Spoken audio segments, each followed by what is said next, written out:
Bismillahirrahmanirrahim. Bismillahirrahmanirrahim. Assalamualaikum warahmatullahi wabarakatuh.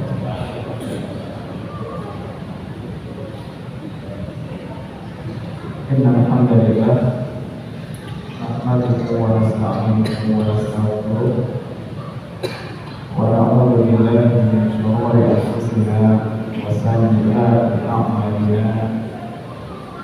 Man yahdihillahu fala mudilla lahu wa man yudlil fala hadiya lahu wa asyhadu an la ilaha illallah wahdahu la syarika lahu wa asyhadu anna Muhammadan abduhu wa rasuluh sallallahu alaihi wa ala alihi wa ashabihi wa man tabi'ahum bi ihsan ila yaumil din wa sallama tasliman katsiran amma ba'd. Hadirin dan hadirat muslimin dan muslimat rahimani wa rahimakumullah. Kita panjatkan puji dan syukur atas kehadirat Allah Subhanahu wa taala. Kesempatan malam yang berbahagia ini Allah memberikan taufiknya dan mencurahkan seluruh kenikmatan pada kita sehingga di malam ini kita masih berkesempatan mengibadah untuk bisa bermajelis melanjutkan kajian tafsir Al-Quran. Insyaallah kita masih akan melanjutkan pembahasan tafsir surat Al-Qari'ah. Semoga dengan majelis yang kita hadiri ini Allah Subhanahu wa taala menambah keberkahan pada hidup kita semuanya. Semoga hidup yang dibekali dengan ilmu yang bermanfaat adalah hidup yang insyaallah tidak akan disesali ketika kita sudah menghadap Allah Azza wa Jalla. Dan ilmu ini adalah sesuatu yang sebetulnya menjadikan hidup kita itu nikmat.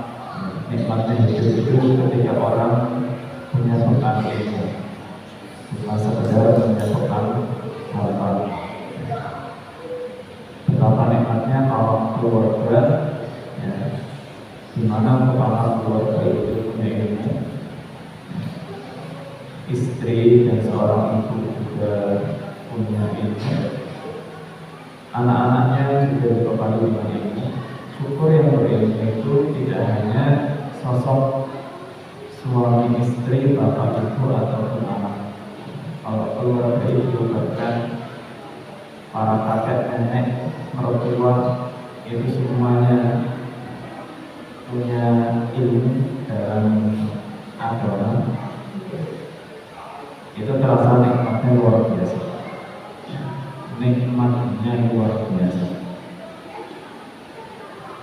Dan nikmatnya hidup itu akan terasa ketika kita melihat orang yang tidak nikmat.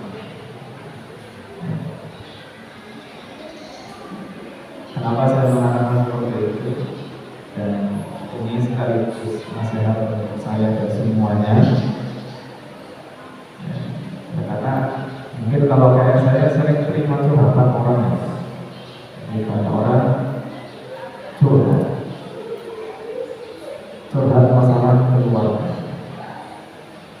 Ketika melihat permasalahan orang, ya bukan berarti kita berbahagia di atas penderitaan orang lain, tapi ketika kita tidak punya masalahnya seperti itu, ya tentu kita bersyukur kepada Allah Subhanahu wa taala. Kita masih dijaga, dipelihara dari problematika hidup yang rumit, yang ruwet. Kadang seolah untuk mencari jalan keluar itu seolah buntu, seolah-olah buntu. Padahal ya tidak ada yang itu sebetulnya. Namun pada setiap yang curhat, saya hanya bisa mengatakan itu karena keluarga panjenengan tidak membekali diri dengan ilmu ketika membangun rumah tangga. Suaminya tidak berilmu, istrinya tidak berilmu, sehingga ketika punya masalah tidak mengerti ilmunya untuk menyelesaikan masalah. Akhirnya masalahnya tidak selesai-selesai. Maka saya sampaikan iman yang betul ketika kita mendapatkan ilmu, ya, di situ kita akan banyak bersyukur kepada Allah. Sholat kita juga nikmatnya ketika kita memiliki ilmunya sholat. Itu baru kita merasa nikmatnya sholat.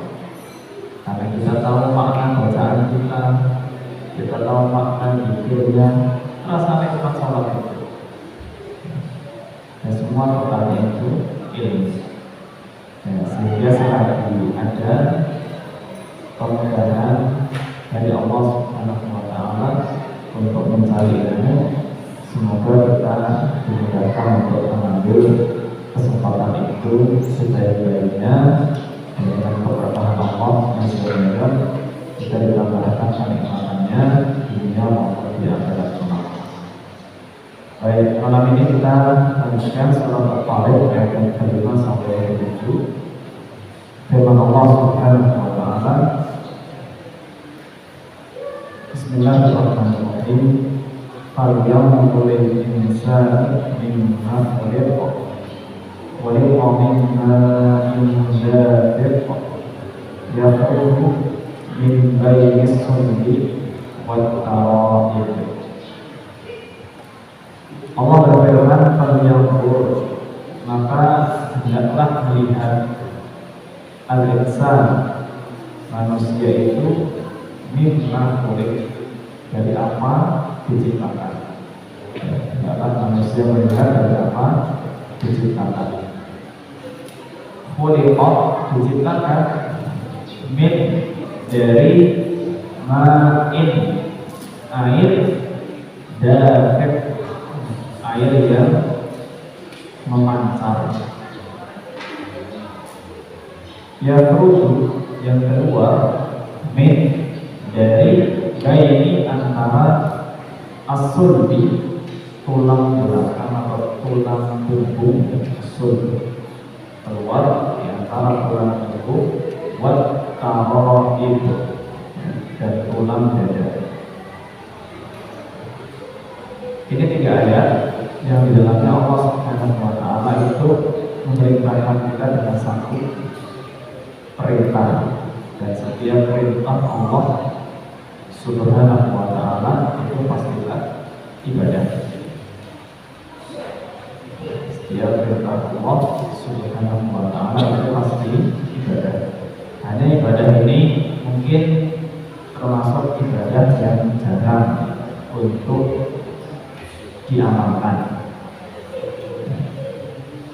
Jadi ibadah itu tidak hanya sekedar apa yang kita lihat seperti sholat, zikir, membaca Quran. Di sini Allah Subhanahu wa Ta'ala perintahkan di antara ibadah itu adalah an-nazar, melihat. Di antara ibadah yang Allah Subhanahu wa Ta'ala perintahkan itu melihat atau mengingat apa? Mengingat asal muasal penciptaan manusia itu dari apa? Asal muasal penciptaan manusia itu dari apa? Yang di dalam Al-Quran, Al-Quran ini pakai gaya bahasa yang sangat-sangat sopan seperti ini. Al-Quran menyebutkan khuliqa mimma dafiq. Manusia itu diciptakan dari air yang memancar, air yang memancar. Kalau kita ungkapkan lebih vulgar lagi, kita akan katakan manusia itu diciptakan dari air mani yang memancar. Keluarnya dari antara tulang punggung dan tulang dada. tempat tersimpannya air mani. Apa pelajaran di balik perintah Allah Subhanahu wa taala untuk mengingat asal muasal penciptaan manusia dari air mani? Ya, ketika Allah Subhanahu wa taala perintahkan, pasti di situ ada hikmah dan pelajarannya. Jadi kalau sekedar yang disampaikan oleh para ulama tentang mengingat bahwa kita itu semua tercipta dari air mani. Asal muasal kita adalah air mani. Air mani itu di dalam ayat yang lain disebutkan sebagai mimma in mahin. Air mani itu air yang dalam tanda kutip hina, ya, air yang hina. Kita mau nyebut kata mani aja itu kayak tabu gitu ya. Mau dengan berbagai macam padanan katanya tetap aja rasanya kayak enak kita ngomong mani. Karena untuk menyebutkannya saja kita kayak kalau nggak berhajat kita nggak akan sebutkan itu. Kalau ada ungkapan yang lebih sopan, kita akan pilih ungkapan yang lebih sopan. Untuk menyebut istilahnya saja, ya, kita tidak merasa jijik, itu manusia. Ya.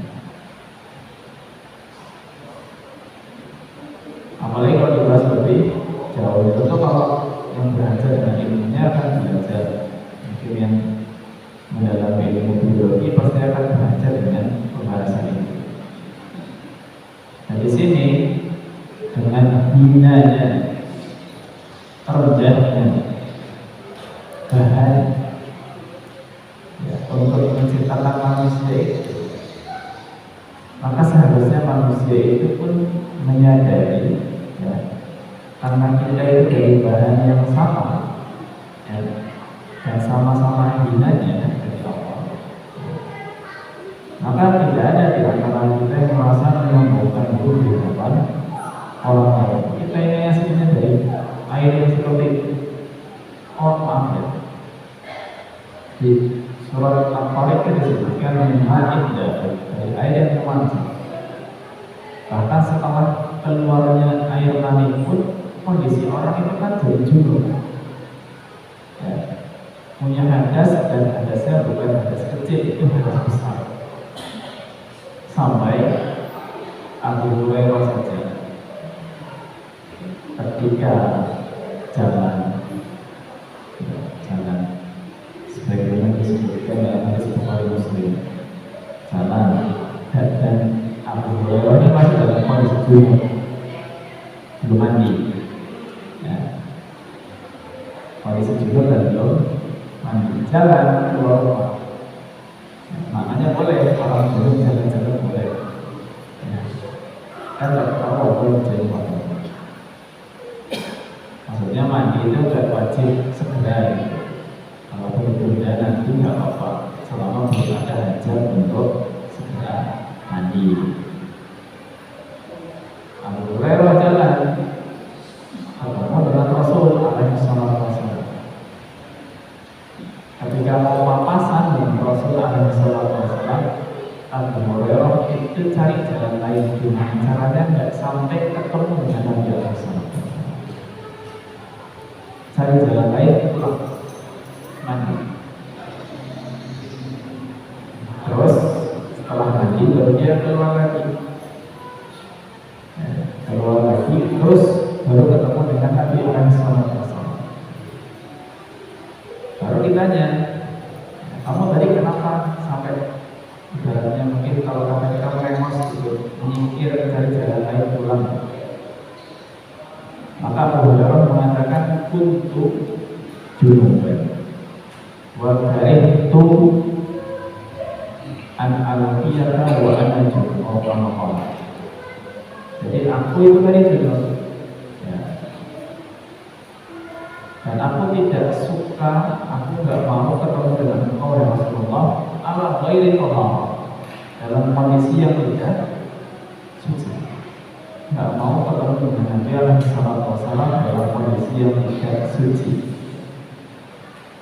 Itu kondisi juga, maaf ya, keluarnya mani menjadikan orang kayak dirinya itu menjijikkan, tidak cocok buat ketemu sama sosok yang mulia seperti Nabi alaihi salatu wasallam.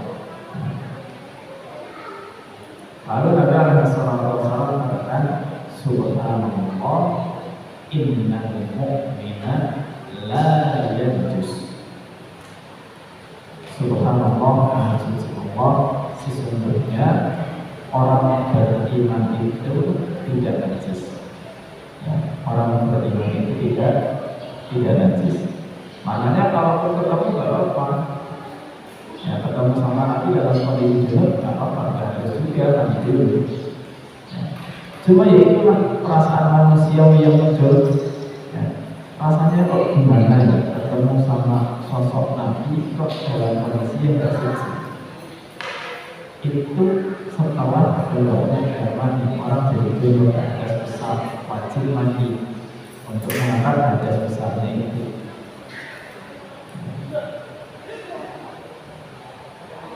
Dan ketika kondisi junub pun akhirnya ada larangan-larangan, ya, larangan untuk berdiam di masjid. Yang jelas larangan sholat, ya, tidak boleh sholat dalam kondisi junub jelas. Untuk mushaf, jangankan hadas besar, hadas kecil pun menurut mayoritas ulama ya sudah tidak boleh untuk mushaf, apalagi hadasnya hadas besar. Dan banyak dari ulama juga mengatakan kalau sudah hadas besar tidak boleh baca Quran, tidak boleh baca Quran. Kan baca kan nggak mesti menyentuh, mungkin orang punya hafalan dia baca.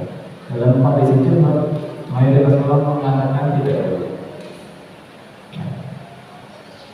Karena disebutkan bahwa Nabi alaihi wasallam la yamna'uhu syai'an minal Qur'an illa janabah.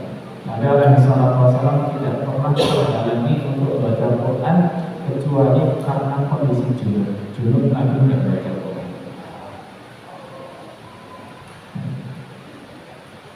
Itu maaf setelah keluarnya air yang lancar ini yang menjadikan kondisi itu tidak hanya air yang hina, orang akan merasa rendah karena kondisi ini. Maka manusia yang ingat mau seperti apapun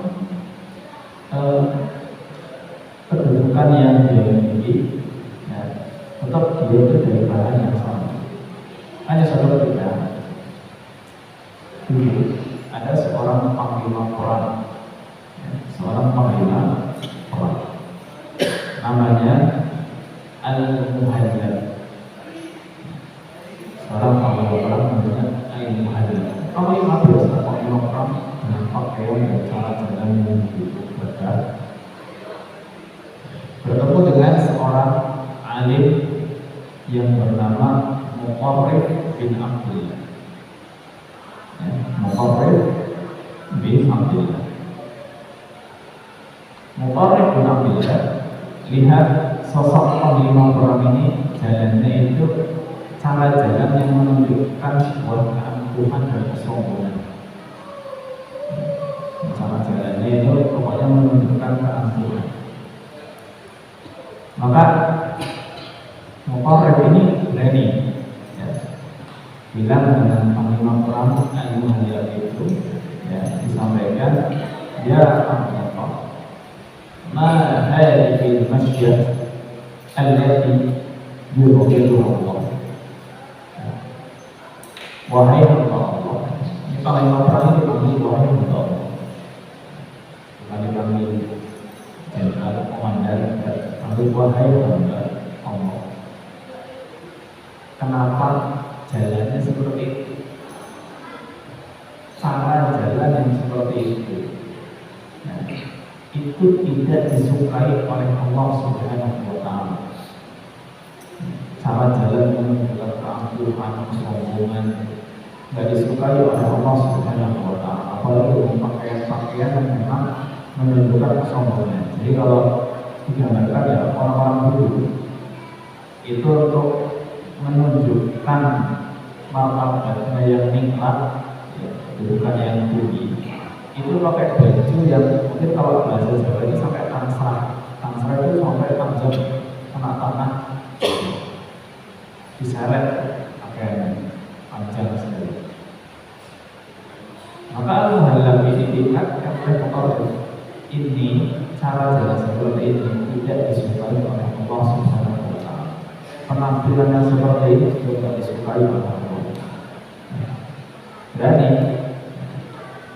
al-muhallab sebagai seorang panglima perang, ya, dengan kejiwaan yang seperti itu dia mengatakan apa itu? Kamu nggak kenal saya? Itu kan bahasa umum ya, kayak pejabat ditilang aja, ya. Pejabat ditilang kan, kamu nggak tahu siapa saya. Terus mungkin bikin plat nomor, bikin apa, bikin apa. Kalau muhallab apa ini? Kamu kenal saya apa enggak? Ya. Motorin jawabannya kritis. Ya. Nah, ya, saya kenal. Ya. Dikatakan awal juga nutfatun najwa wa akhiruha jifatun awal wa anta fima baina dzalika tahmilul amil. Bisa begini. Ya saya kenal engkau itu adalah awal hidupmu itu cuma nutfah. Ya. Awal hidupmu itu hanya nutfah, mani. Ya. Akhir hidupmu, maaf, itu jadi jenazah, jiwa. Ya. Awal hidupmu nutfah, akhir hidupmu jiwa, jenazah. Ya.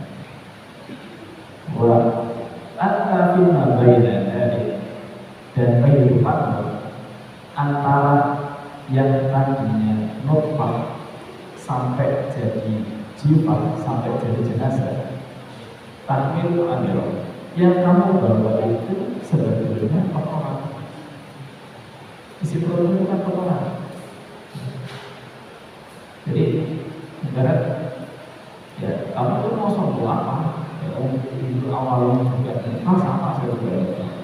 Nanti di akhir hidup kita semuanya jadi jenazah. Selama hidupnya kita kita ya kotoran itu. Terus kenapa harus sombong? Kenapa harus sombong? Untuk kita sama. Nah, bedanya ini kalau pejabat zaman sekarang begitu nggak paham. Ya, rupanya obat tambah jengkel ya. Ya. Maka terkadang muhallab mengatakan araf kali hafal makna. Ya, jadi sudah seharusnya saya itu menyadari saya seperti orang. Ya. Maka ditinggal cara jalannya diperbaiki, pakaiannya pun diperbaiki. Karena disadarkan awalnya itu akhir seperti apa, selama hidup juga tidak ada apa-apa sebetulnya, dan ya, semua yang kita miliki itu akan ditinggal, akan dibawa lagi. Ya, tidak akan dibawa. Itu di antara hikmah kenapa Allah Subhanahu wa Ta'ala perintahkan kita untuk mengingat dari mana kita awal mula diciptakan. Ya, sesuatu yang tidak ada harganya sama sekali. Ya, tidak ada harganya sama sekali. Kalaulah sekarang kita punya harga, yang manusia memiliki harga diri, ya, harga kita sudah beda-beda. Ya. Merasa punya harga diri, maka harga diri itu murni karunia Allah Subhanahu wa Ta'ala. Kita sendiri tidak punya apa-apa.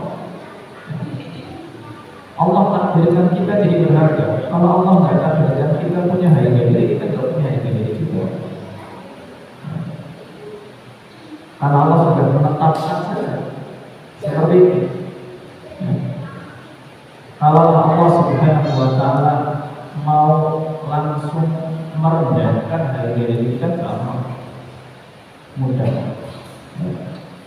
kita sudah banyak saksikan juga, banyak kita saksikan ya terlepas dari kasus yang terjadi pada hari ini, mau yang hari ini, mau yang sebelumnya banyak. Ketika misalkan seorang pejabat ketangkap polisi, langsung jawab. Sebelumnya mungkin dia punya jabatan yang begitu tinggi. Begitu ketahuan korupsi, ketahuan gratifikasi suap, jatuh bilang langsung banyak, nggak ketahuan gimana. Yang tadinya mungkin bisa merintah ini dan merintah itu, dan masuk penjara mau ngapain? Begitu aibnya dibuka oleh Allah Subhanahu wa Ta'ala, hancur sudah kembali. Mudah bagi Allah untuk membuka aib kita semua itu gampang. Tidak ada yang sulit bagi Allah Azza wa Jalla. Ya, tidak ada yang sulit. Sekali aib kita dibuka, kita hancur ini. Orang itu tidak pernah dekat sama kita. Cuma kadang kita nggak merasa punya aib. Aib kita itu banyak. Kalau Allah sudah buka sudah, ya, makanya dahulu sebagai ulama mengatakan lauka dan bunga ikhra'iha majalasa dijadikan. Ya, seandainya dosa itu punya bau, ya nggak ada orang mau duduk sama saya. Seandainya dosa itu punya bau, ya. Walhamdulillah tidak ada baunya. Ya. Walhamdulillah tidak ada baunya. Hanya ada ya, semacam penafsiran ya, meskipun penafsiran ini juga pasti perlu untuk diteliti ulang. Jadi karena saya singgung bau, kita itu semuanya dicatat oleh Allah Subhanahu wa Ta'ala, baik amalan lahir maupun amalan batin. Baik amalan lahir maupun amalan itu dicatat oleh Allah. Aib batin kita Allah tahu. Bahkan sekedar untuk kepikiran aja, kepikiran untuk melakukan apa itu sudah dicatat oleh Allah Subhanahu wa Ta'ala. Kepikiran ya, cuma kepikiran. Sebagaimana disebutkan dalam hadis Nabi alaihi wasallam bersabda, "Inna Allaha katabal hasanati was sayyi'at." Sesungguhnya Allah Subhanahu wa Ta'ala itu mencatat kebaikan dan keburukan. Cuma bagian dari dan Allah jelaskan itu. Bagaimana penjelasannya? Faman hamma bi hasanatin falam ya'malha kata Allah indahu hasanatan kamilah. Barang siapa yang hamma itu sekedar terbesit pikiran,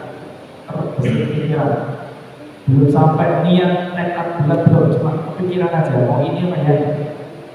Kalau niat kan nggak persiapan, tapi ini cuma kepikiran. Barang siapa yang terpikirkan mau melakukan kebaikan tapi tidak jadi, kalau yang mana tidak jadi, maka Allah tetap mencatat satu kebaikan.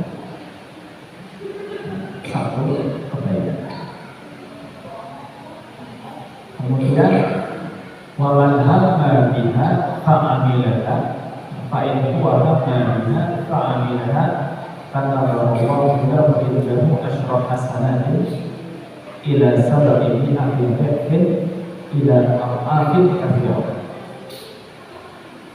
Jika terpikirkan melakukan kebaikan dan betul-betul dilakukan, kalau saya pertama nggak jadi. Ini terpikirkan melakukan kebaikan, kemudian betul-betul dilakukan, maka Allah mencatat baginya 10 pahala sampai 700 kali lipat, bahkan berlipat-lipat, lebih dari 700 kali lipat. Dengan kepikiran ini, kepikiran terus dilakukan. Kalau kepikiran nggak jadi dilakukan satu pahala, kepikiran jadi dilakukan 10 sampai 700 bahkan bisa lebih banyak. Sebaliknya, waman hamma bisayyi'atin, barang siapa yang kepikiran untuk melakukan keburukan, kepikiran falam ya'malha, dan tidak jadi dikerjakan, maka kata Allah indahu hasanatan kamilah, Allah mencatatnya sebagai satu kebaikan. Kepikiran melakukan keburukan nggak jadi, batal, dicatat satu kebaikan, satu pahala. Fa'in huwa hamma biha fa'amilaha kata Allah indahu hasanatan wahidah. Jika terpikirkan melakukan keburukan dan betul-betul dia lakukan, maka dicatat untuknya satu dosa, satu keburukan. Jika dilipat gandakan dari 10, 700 atau lebih, satu keburukan. Jadi gambarnya, kepikiran melakukan baik jadi satu pahala. Kepikiran melakukan baik dan dilakukan betul, maka 10, 700 sampai lebih pahalanya. Kepikiran melakukan keburukan gak jadi satu pahala. Kepikiran melakukan keburukan dan betul dilakukan, maka satu dosa. Nah di sini ulama bahas ini, ketika seorang itu kepikiran, cuma sekedar kepikiran, ya, kepikiran untuk melakukan tapi gak jadi, ini kan sebetulnya yang mencatat itu malaikat. Yang mencatat amal kita itu malaikat mencatat amal, ya. Malaikat mencatat amal. Nah kepikiran itu kan belum ada wujudnya, masih dalam hati kita. Terus gimana caranya malaikat tahu isinya? Dari mana caranya malaikat tahu isinya? Nah sebagian ulama itu memberikan penafsiran, ya, begini, bisa jadi, karena pasti, karena ada sesuatu. Bisa jadi ketika seseorang itu niat melakukan kebaikan, muncul aroma yang bisa dicium oleh malaikat. Ada aroma yang dicium oleh malaikat. Disitulah malaikat tahu orang sedang mengerjakan kebaikan atau keburukan. Ketika menginginkan buruk juga ada aromanya. Itu mungkin seperti itu. Karena malaikat kan aslinya nggak tahu isi hati manusia. Tapi alhamdulillah, kalau memang ada baunya, sekedar kepikiran ada baunya, alhamdulillah yang bisa mencium cuma malaikat. Nah, kalau kita punya pikiran buruk, terus ada baunya mencium sama orang, kawan lagi merasa pikiran itu. Alhamdulillah Allah sempat itu semuanya. Makanya sebetulnya ayat kita itu banyak. Kalau Allah mau buka, walhamdulillah, Allah buka, ya sudah, kita nggak ada hadiahnya apa. Pikiran dulu kita dibuka, ya sudah, kita nggak ada hadiahnya apa. Ini ada istilah kemudian seseorang itu merasa lebih tinggi dari yang lain. Sumber kita sama-sama. Itu pelajaran pertama dari mengingat asal muasal penciptaan manusia. Kedua dari pelajaran ini apa? Kemudian mengingat asalnya itu dari nutfah. Nutfah itu cairan lunak. Lunaknya luar biasa. Dan setelah jadi manusia, Allah jadikan semakin lama semakin memeras sampai seperti kita sekarang ini sudah jadi ada tulangnya keras. Bahkan di dalam tubuh manusia ada tulang ekor kita ini sampai hari kiamat tidak akan hancur. disebut oleh Nabi SAW, tubuh manusia itu semuanya hancur kecuali ajbul badan. Ajbul badan itu paling keras. Ini nggak akan hancur. Di hari kiamat kita dibangkitkan mulai dari ruang ekor kita. Keras yang akan dilunak hanya lemah, semakin keras pada tulang dan seterusnya. Nah, ulama mengatakan bahkan di antara yang keras dari manusia itu tidak hanya tulang, bahkan yang keras itu hatinya itu keras. Karena Allah sebutkan, ya, hati itu bisa lebih keras daripada batu. Cuma asal qulubuhum min ba'di dzalika fahiya kal-hijarati aw ashaddu qaswa. Kemudian hati itu mengeras, asal qulubuhum. Hati mereka, orang-orang yang tidak beriman itu mengeras. Ya. Fahiya kal-hijarati, maka hati itu seperti batu. Al asyad qaswa, atau bahkan lebih keras daripada batu. Itu harus manusia, bukan keras, tapi di sini kerasnya itu bukan keras secara fisik, karena hati yang dimaksud itu bukan hati yang nampak. Ya.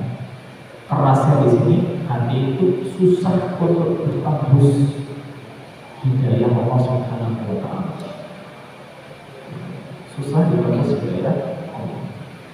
Mau dikasih nasihat, uangnya luar biasa, susahnya masalah. Itu ciri hati yang keras.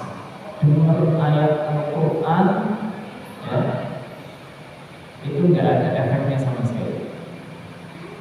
Mendengarkan peringatan-peringatan masalah neraka, baik Quran maupun hadis Nabi Sallallahu Alaihi Wasallam, nggak ada efeknya sama sekali. Itu hati yang keras ya. Dari sesuatu yang awalnya lunak sekali, jadi Allah itu ingat hidup kita itu banyak lunak. Kenapa sekarang itu kerasnya luar biasa? Karena orang ini keras kepala. Jika saya itu susah. Dulu lunaknya luar biasa, sekarang kerasnya luar biasa. Kok bisa begitu? Kok ingat dulu itu lunak, maka dulu orang yang lunak ketika menerima nasihat dari siapa? Ya. Kalau sudah lunak, terima. Quran itu mau apa? Sampaikan. Wah, Nabi SAW bersabda apa? Sudah sampaikan. Wah, tidak ada penolakan sama sekali. Itu tujuannya, supaya ingat kembali, ya, bahwa manusia itu sebetulnya pertama itu sesuatu yang hanya tidak ada apa-apanya, dan kedua itu sesuatu yang lunak. Ya. Jadi kembalilah untuk menjadi lunak, ya. Jangan menjadi orang yang keras, apalagi keras hatinya dan keras kepalanya, yang sulit untuk diperbaiki dan tidak bertobat kepada Allah Subhanahu wa Ta'ala. Saya juga dulu Anda wassalamualaikum warahmatullahi wabarakatuh.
Bismillahirrahmanirrahim. Alhamdulillah, salatu wassalamu ala Rasulillah wa ala alihi wa ashabihi wa man wala.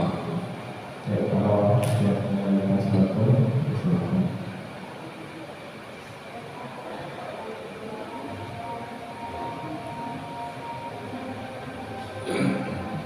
Baik, kalau tidak ada, saya di sini akan akhiri dengan apa yang disampaikan oleh Imam Ibnu Katsir rahimahullah taala ketika menafsirkan firman Allah Subhanahu wa taala, "Falyanzuril insanu mimma khuliqa." Maka lihatlah manusia dari apa yang diciptakan.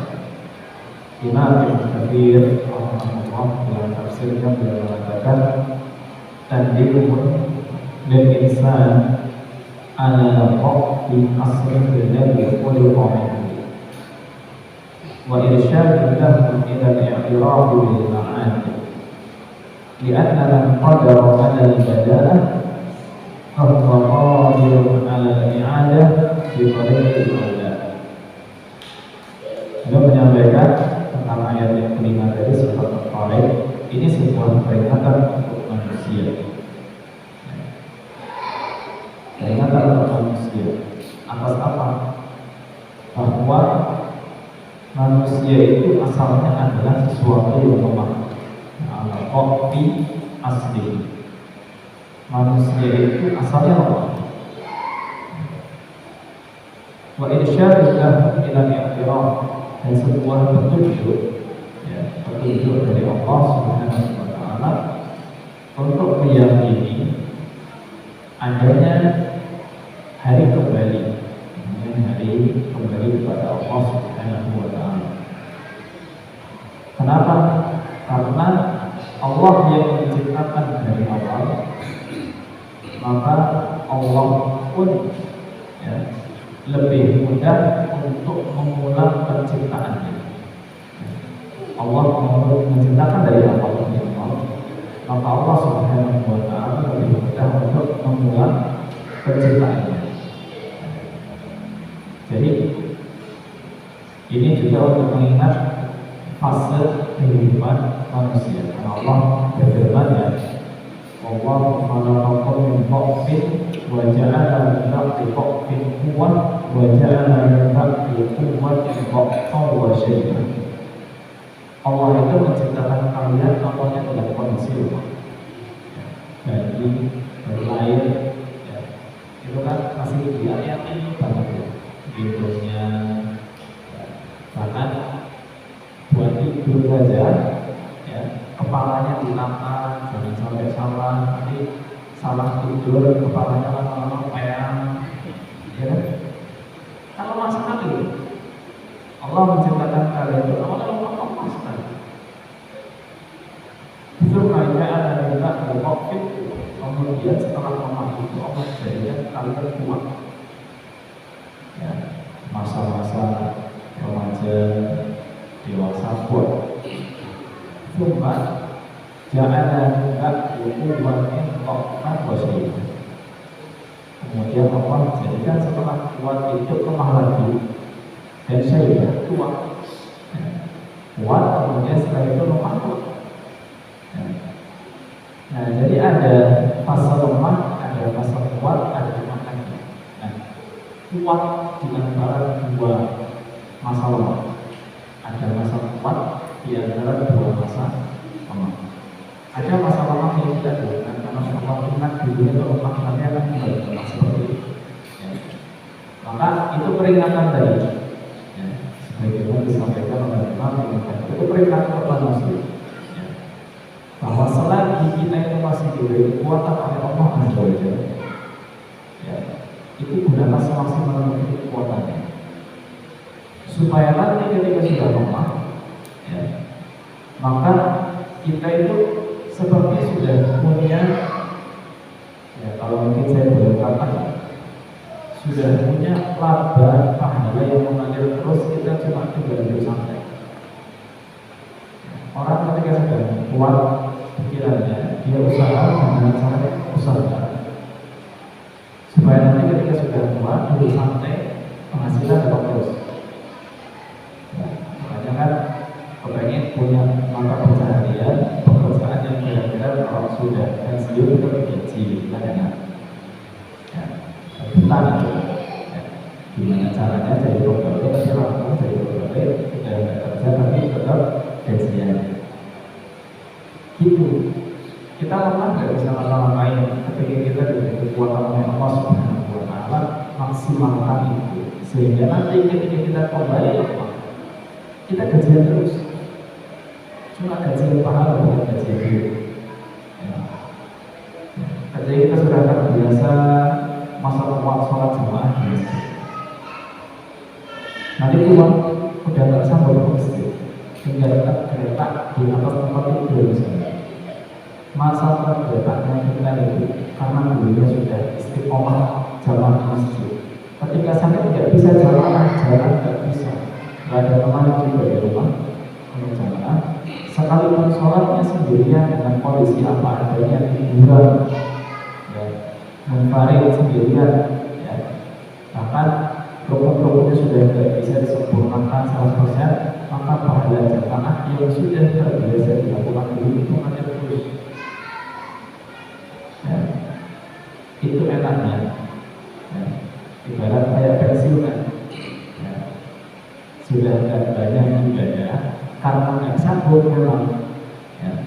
Tapi pahala ibadah yang dilakukan di masa-masa itu tetap bisa didapat. Ya. Makanya kita diingatkan dulunya lemah, ya. Sekarang kuatnya. Ya. Maka manfaatkan masa kuatnya, ya, supaya bisa punya bekal, ya, sebelum nanti datang masa lemah lagi. Ketika sudah lemah, sudah kita coba terima aliran pahala, kita sudah akan sampai.